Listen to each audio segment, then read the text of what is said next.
Okay my dear students, तो मुझे लगता है कि आपने एसिड तक इक्विवेलेंट मास अच्छे से निकाल लिए होंगे। तो मेरा बच्चा, मेरा लाल, आप एकदम लंबी सांस लीजिए और मेरे साथ जुड़ जाइए, क्योंकि मैं इक्विवेलेंट मास आपको एसकेवी चैनल पे आगे डिस्कस करने जा रहा हूं। तो देखिए, अब equivalent mass of base,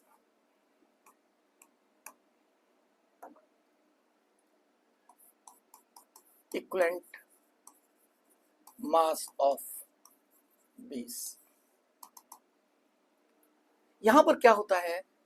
valency factor, number of replaced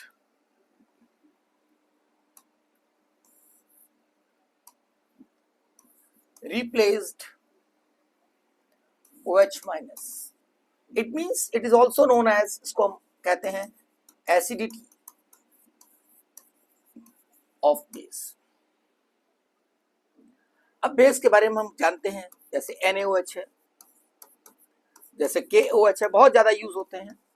calcium hydroxide है, एल्यूमिनियम हाइड्रोक्साइड है, ये बहुत यूज होते हैं।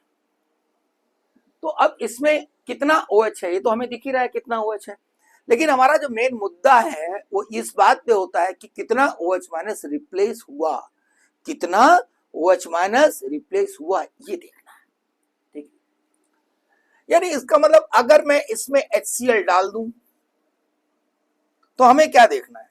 हमें ये देखना है कि कितना OH माइनस H प्लस के साथ मिलकर के पानी पानी हो गया। बस ये हमें दिमाग में रखना है। जैसे अगर मैं कहूं यहां पर NaCl प्लस वाटर, इसका मतलब जो एक OH माइनस था वो पानी में बदल गया, यानी ये वाटर बन गया HOH। तो वैलेंसी फैक्टर कितना? 1। तो इक्विवेलेंट मास कितना हो जाएगा NaOH का? बेटा बोलो, तो NaOH का हो जाएगा 40/1।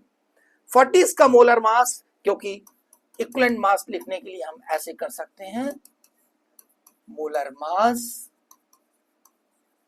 Upon valency factor, molar mass upon valency factor. तो अब देखिए, अगर ये बात समझ आ रही है, ऐसे ही हमारा हो जाएगा HCl के साथ KCl plus water, valency factor is 1, again 74.5/1। KOH का मोलर मास कितना होता है? पोटेशियम 39, OH कितना हो जाएगा? 17। ठीक है, तो अगर आप निकालेंगे इसका, एक सेकंड चेक कर लेते हैं इसको, 39 प्लस 17,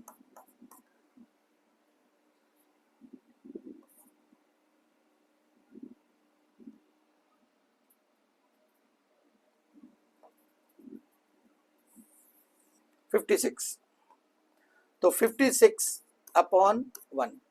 कैल्शियम हाइड्रोक्साइड, अब HCl के साथ मैंने किया, अब ये हमारा स्ट्रॉन्ग बेस है, आसानी से रिएक्शन कर जाता है, CaCl2, ये पानी बन गया। अब उसके बाद भी जैसी रिएक्शन दी हो, ये भी बहुत इंपॉर्टेंट बात है। ठीक है, तो वैलेंसी फैक्टर यहां पर कितना है? 2। कैल्शियम हाइड्रोक्साइड का मोलर मास निकाल लिया जाए, कैल्शियम हाइड्रोक्साइड 40 और 34 है ना, 16 प्लस 1 17, 17 2 सा 34, तो ये हो जाएगा 74, है ना। तो 74/2, ये मैं यहां पर इक्विवेलेंट मास लिख रहा हूं। ठीक है, एल्यूमिनियम हाइड्रोक्साइड, अब यहां पर थोड़ा इस तरह करते हैं। देखिए, अगर मान लीजिए एक ही HCl है तो ये क्या बन जाएगा? AlOH whole twice Cl। मान लीजिए ऐसे दे दिया उसने, तो वैलेंसी फैक्टर यहां पर कितना होगा बेटा?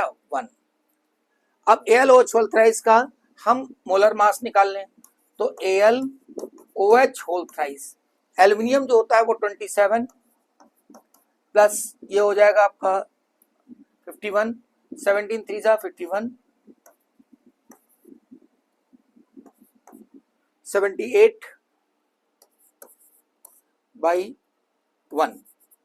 लेकिन अगर यहां पर ऐसे दे दिया जाए, क्योंकि देखो रिप्लेसबिल कितना है, एक ही OH तो रिप्लेस हो रहा है, एक वाटर मॉलिक्यूल बन रहा है, मतलब एक OH यहां से आ रहा है, एक H ये है, तो OH एक ही रिप्लेस हुआ, तो यहां पर वैलेंसी फैक्टर कितना हो जाएगा 1। अब AlOH whole thrice plus 3HCl, AlCl3 3HOH। अब यहां वैलेंसी फैक्टर कितना है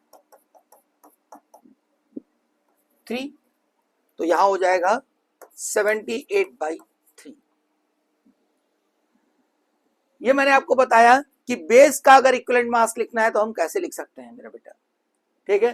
तो बेस का इक्विवेलेंट मास कैसे लिखें, इक्विवेलेंट मास बराबर molar mass upon valency factor, और वैलेंसी फैक्टर क्या होता है acidity of base, acidity of base valency factor. Acidity of base का मतलब वो कितना OH माइनस रिएक्शन में रिप्लेस कर रहा है, number of replaced OH minus, ठीक है। अगला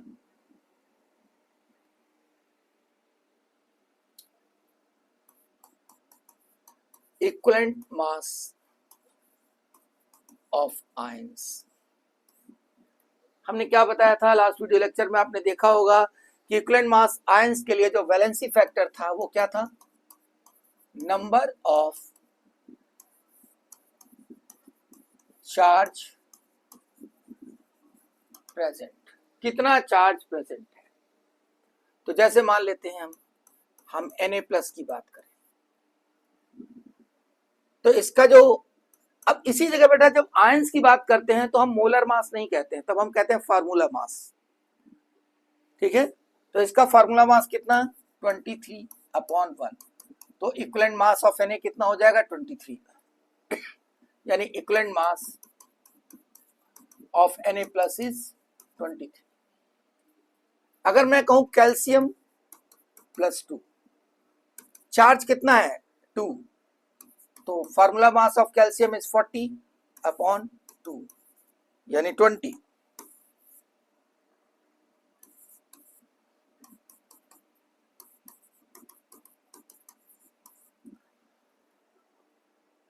Fe+2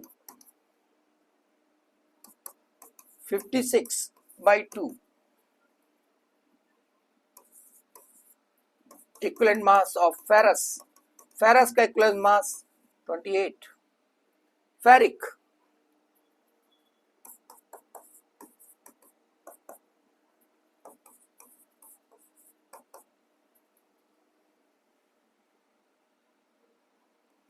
हाँ हाँ बिल्कुल डेसिमल में हो सकता है, इसमें कोई प्रॉब्लम की बात नहीं है। 3 से डिवाइड करोगे तो आएगा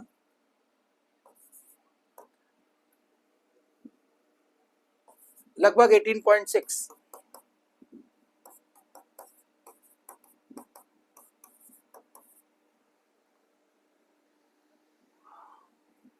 एक ये बहुत यूज होता है एल्युमिनियम का, एल्युमिनियम का हमारे बहुत यूज में आएगा। जैसे ही आप इलेक्ट्रोलिसिस पढ़ोगे तो आप समझिए कैल्शियम है, एल्युमिनियम है, पोटेशियम है, सब इक्विवेलेंट मास काम आएंगे, तो सवाल आसानी से निकलेंगे। तो यहाँ पर कितना 27 formula mass upon 3, 9 is the equivalent mass of aluminium. मुझे लगता है आपको कैटायन का इक्विवेलेंट मास कैसे निकाला गया समझ में आ गया होगा। कैटायन का इक्विवेलेंट मास निकालने के लिए formula mass upon charge present.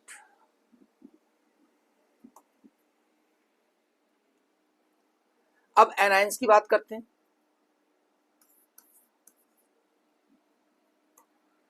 Cl- carbonate, जो हम ज्यादा यूज करते हैं मैं उसके बारे में लिख रहा हूं, क्लोराइड्स, कार्बोनेट, सल्फेट, फॉस्फेट, ये हम बहुत यूज करते हैं। तो इन आयंस के बारे में अगर बात की जाए तो हम कहेंगे कि फार्मूला मास कितना 35.5 और चार्ज प्रेजेंट कितना 1। यहां पर फार्मूला मास निकालिए, कार्बन कितना होगा 12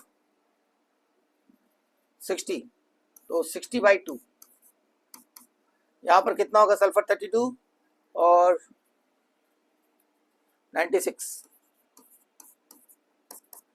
यहाँ पर फास्फोरस 31, फास्फोरस का एटॉमिक मास 31, 64 कितना हो जाएगा, हो जाएगा 95, यानी 35.5 इक्विवेलेंट मास 30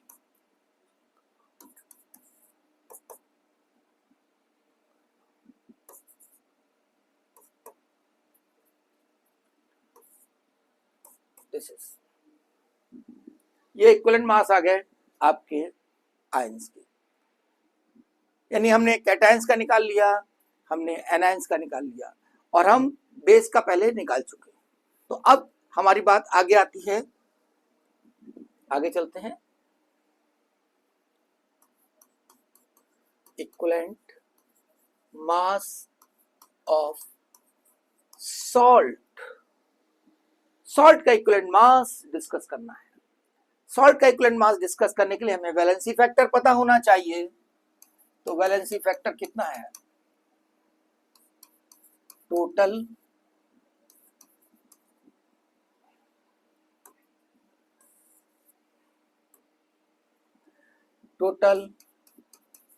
पॉजिटिव और नेगेटिव चार्ज।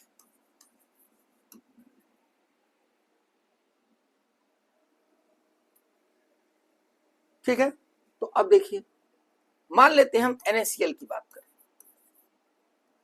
अब NaCl Na plus Cl minus, तो यहां पर पहले सोचिए आप क्यों लिखा है कि टोटल पॉजिटिव और नेगेटिव चार्ज। सॉल्ट कैसा होता है, न्यूट्रल। अरे भाई, तो जितना पॉजिटिव होगा उतना ही तो नेगेटिव होगा उसके अंदर, उसमें क्या परेशानी की बात है। तो यहां पर एक है, इसका मतलब मोलर मास कितना, फार्मूला मास m/1, यानी इसका हो जाएगा 58.5/1। तो इक्विवेलेंट मास ऑफ NaCl कितना होगा, 58.5।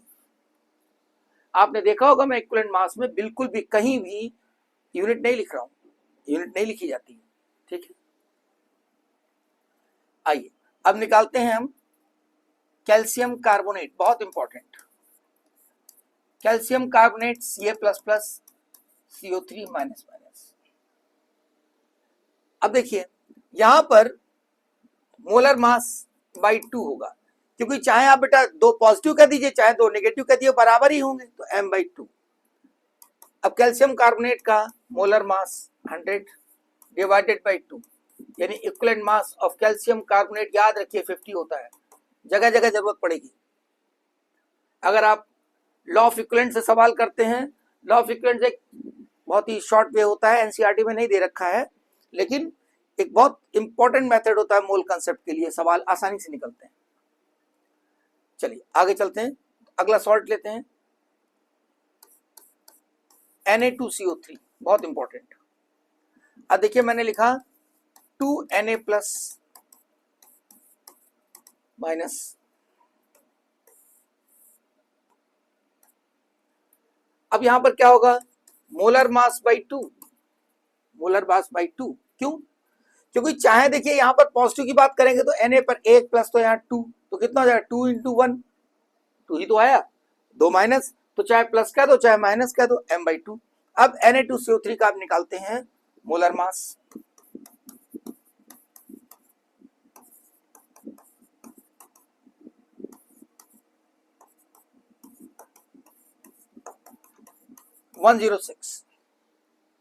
तो 106/2, 53। Equivalent mass of Na2CO3 is 53। ठीक है, तो एक जल्दी से आप निकालिए, Al2SO4 होल थ्राइस, इसका इक्विवेलेंट मास निकालिए जल्दी से। आप इसका निकालने की कोशिश करिए, मैं मोलर मास इधर निकाल रहा हूं इसका, Al2SO4 होल थ्राइस का। तो Al2 आप निकाल के कोशिश करिए तब तक।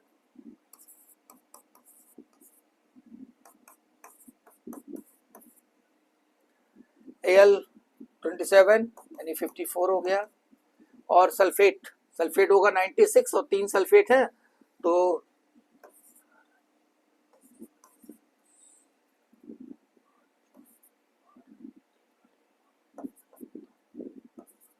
342 Al2SO4 होल थ्राइस का 342 आया। अब देखो बेटा यहां पर आपको जो समझना है 2Al+3 ये आयनाइज हो रहा है ये।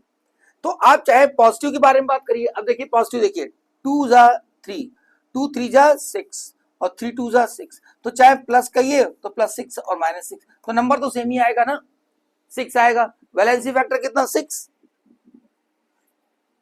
कभी अलग हो ही नहीं सकता सॉल्ट में क्योंकि सॉल्ट कैसा होता है न्यूट्रल तो जितना पॉजिटिव होता उतना ही तो नेगेटिव होगा। तो यहां पर m/6 कितना हो जाएगा 342/6 57 इसको डिवाइड करोगे 6 5 जा 30 और 6 7 जा 42 आ जाएगा 57। तो ये इक्विवेलेंट मास आ गए सॉल्ट के। अब हम आपको एक चीज दिखाते हैं यहीं पर एक बहुत बढ़िया मजेदार चीज देखिए। हमने स्टार्टिंग में जब बात की थी तो हमने कहा था equivalent mass of A B बराबर equivalent mass of A plus equivalent mass of B, यही तो कहा था।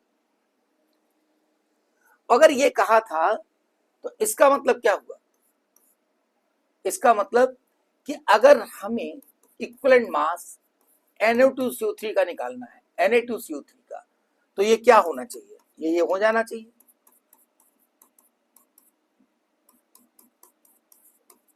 ऐसा ही तो होना चाहिए। करके देखते हैं, चेक किया जाए। Na कितना 23/1, ये कितना 60/2 यानी 23 प्लस 30 कितना 53। आइए Na2CO3 का चेक करते हैं। 53 देखिए 53 यानी ऐसे निकालिए चाहे उस तरह निकालिए सेम आएगा, यानी फार्मूला हमारा चेक हो रहा है। देखिए एक और निकालते हैं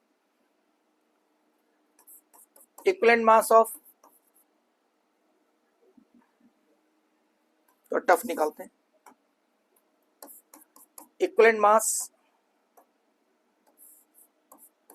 ऑफ Al2SO4 होल थ्राइस तो Al+3 plus equivalent mass of sulphate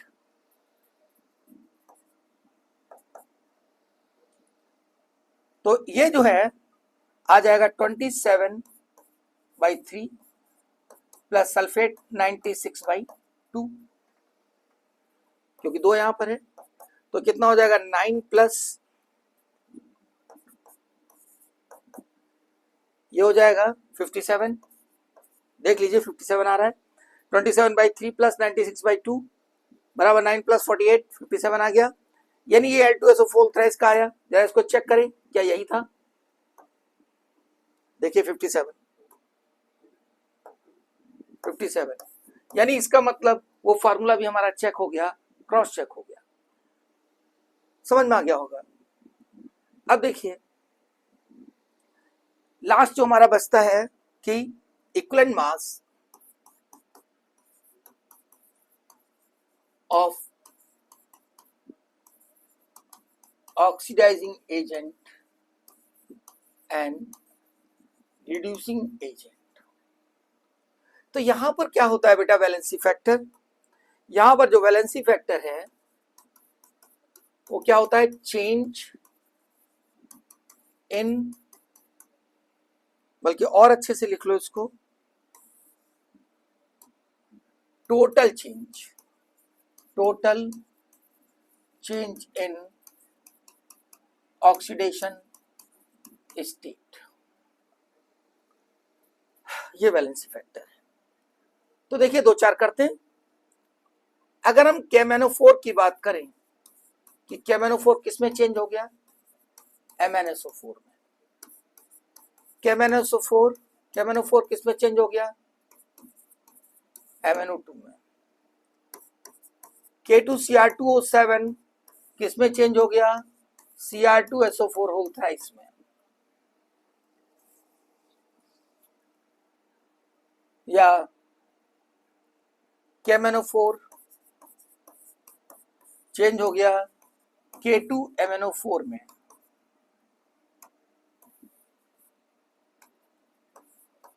आपको याद होगा कि लास्ट वीडियो लेक्चर्स में मैंने कई जगह ये इंपॉर्टेंट बातें डिस्कस की हैं। ये एसिडिक मीडियम में होता है, ये एक्वस एल्कलाइन मीडियम में होता है, और ये एल्कलाइन मीडियम में होता है, और ये एसिडिक मीडियम में होता है। ये आपको याद रखना चाहिए, ये आपको याद रखना चाहिए। इतनी प्रैक्टिस रखो कि आपके दिमाग में छपा रहे। तो सबसे पहले ऑक्सीडेशन स्टेट इसमें निकालना है। देखिए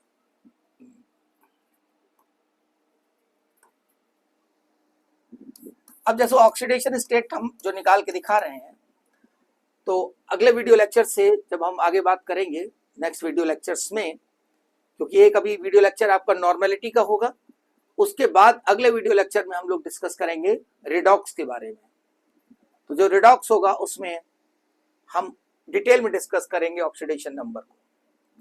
तो देखो बेटा ये न्यूट्रल है, तो इसका चार्ज कितना होगा 0, के कितना होता है +1, mn का हमें निकालना है x 4 - 2, तो x कितना आएगा +7। तो ये आया +7, ये +7, यहां पर MnSO4 +2, यहां पर MnO2 निकालोगे तो आएगा +4, यहां पर +3, यहां पर +7 है, यहां पर आएगा +6। अब K2Cr2 का निकाल के देखिए, 2x 7 - 2 = 0, तो x कितना आएगा +6, ये +6 आ जाएगा। यानी हमारा ऑक्सीडेशन स्टेट्स निकला है। अब हम आपको चेंज निकाल के दिखाते हैं, चेंज इन ऑक्सीडेशन स्टेट।